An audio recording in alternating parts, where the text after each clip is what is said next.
Good evening Kolkata, super hits 93.5 red FM. मेरा नाम है निमेश और बातें होने वाली है आज इडियट बॉक्स में नन अदर देन गुंजन के साथ, यानी कि रूपल त्यागी के साथ।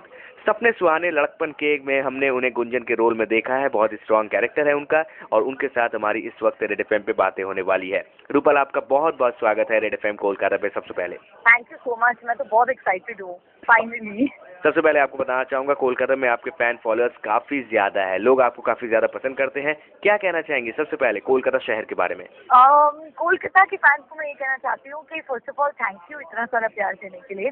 एंड सेकेंडली मैं काफी टाइम से कोशिश कर रही हूँ कि मैं कोलकाता आऊँ, बिकॉज मेरे बहुत सारे फ्रेंड्स वहाँ से हैं। And I am just hoping कि बहुत जल्दी मैं ट्रिप वहाँ प्लान करूँ और यमी यमी रसगुल्ला खाऊँ। वेल, आपको हमने कई तरह के रूप में देखा है, कई कई कई स्ट्रॉन्ग कैरेक्टर्स में हमने आपको देखा है, लेकिन गुंजन का ये जो कैरेक्टर है कितना टफ है, कैसे आप सिमिलरिटी क्या क्या है और डिफरेंस क्या क्या है? सबसे अच्छी बात गुंजन की ये है कि मैं और गुंजन काफी सिमिलर हैं एक्चुअल लाइफ में।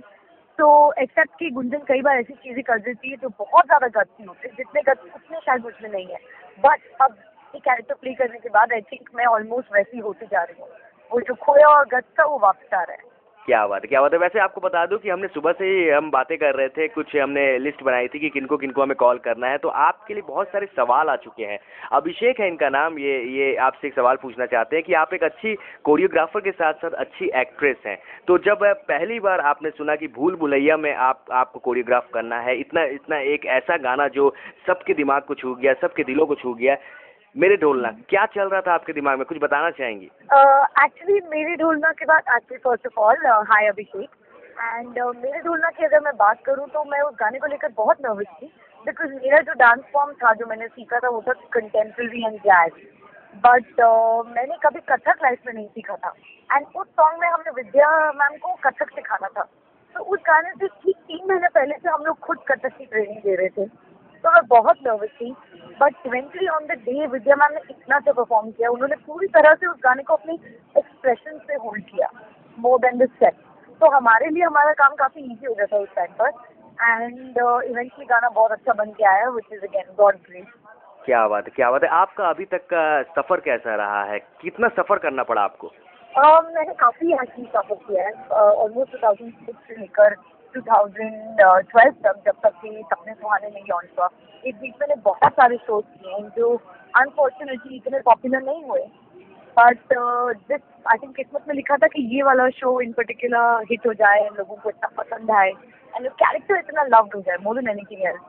तो सफर तो काफी किया, आई थिंक हर एक्टर करता है जब दे कम टू बॉम्बे। बिकॉज मैं जब मुंबई आई थी मैं किसी को नहीं जानती थी। तो टफ रही है जर्नी, बट वंडरफुल रही है। क्या बात है। वैसे आप मुझे ये बताओ कि एक अच्छे अच्छे कोरियोग्राफर में क्या क्वालिटी होनी चाहिए और अच्छे एक्ट्रेस में क्या क्वालिटी होनी चाहिए? कोरियोग्राफर्स और डांसर्स में एक्चुअली लोग कई बार कंफ्यूज हो जाते हैं।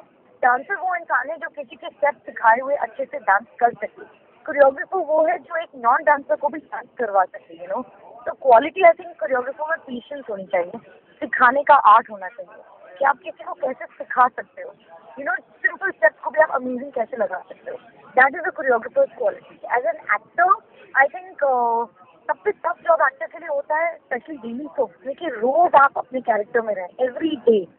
कई बार तो ऐसा होता है कि आप भूल जाते हो कि आप एक्चुअली कौन हो, बिकॉज आप 12 आवर्स 13 घंटे दिन में एक कैरेक्टर प्ले कर रहे हो। तो इट्स वेरी डिफिकल्ट कि आप हमेशा उस कैरेक्टर में रहें, उसके मूड को समझे, फील करें। तो हमेशा कॉन्सेंट्रेशन बहुत लगा होता है। बिल्कुल। आज क्या शूट होने वाला है? आपकी नाइट शूट है, क्या शूट करने आज जाने वाली है, बताना चाहेंगे? एक्चुअली मैं जा रही हूँ मुझे क्योंकि गुरुजी से बात करने जाना है एंड अपनी मम्मी जी को लेकर। तो जब मैं गुरुजी के पहुँचती हूँ तो मैं वहाँ उनका कोई और ही रूप थी।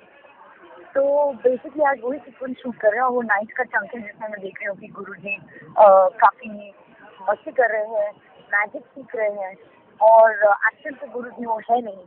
तो वो बात तो आज पता चलेगी। ओके, नाइट शूट कितना टफ होता है, क्या क्या चीजें मिस करती हैं आप नाइट शूट के दौरान? नाइट शूट बहुत हेक्टिक होता है। आई थिंक वो होता है खासकर अगर 3-4 रातों लगातार शूट कर रही थी, वेरी हेक्टिक। बट बेस्ट बात ये होता है कि दिन में थोड़ा वक्त मिल जाता है अपने बाकी के काम खत्म करने के लिए। बट नाइट शूट में समझ में नहीं आता आपको आफ्टर 3-4 बजे कि आप जग रहे हो, सो रहे हो, शूट कर रहे हो या नहीं कर रहे हो, it becomes very easy. But of course Bombay के क्लाइमेट के हिसाब से रातों तक थैंक यू। बिल्कुल सही कहा। 40 लाख लोग आपकी आवाज़ इस वक्त रेड एफएम पे सुन रहे हैं, आपके फैंस सुन रहे हैं। जाते जाते उन सभी से क्या कहना चाहेंगे? फ्यूचर आपने प्रोजेक्ट्स क्या क्या सोच रखी हैं? कोलकाता कब आ रही हैं और कब रेड एफएम के स्टूडियो आ रही है? इतने सारे सवाल एक साथ मैंने पूछ दिया। आई जस्ट होप कि मैं कोलकाता बहुत जल्दी आऊँ।